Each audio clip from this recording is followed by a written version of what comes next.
বাংলাদেশে বলে তেলের সংকট নেই, অথচ দেখেন এটা হলো সিঙ্গার আজিমপুর স্টেশন, তেলের স্টেশন। এখানে লম্বা সিরিয়াল ধরছে তেলের জন্য।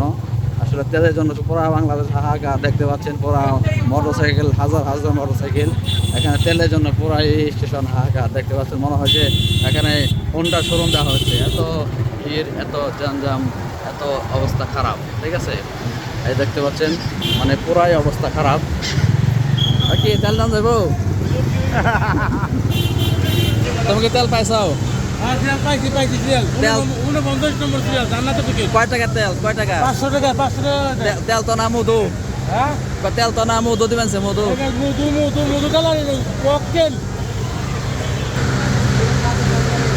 তেলের জন্য মানুষ অধীর আগ্রহে আছে, দেখতে পাচ্ছেন প্রচুর ভিড়। সিংগাইয়ের আজিমপুর স্টেশন, দেখতে পাচ্ছেন মানুষ এখানে তেল নেওয়ার জন্য আর শত শত মোটরসাইকেল রয়েছে, শত শত মোটরসাইকেল নিয়ে তেলের জন্য আছে। বাইকে তেল পাইছেন?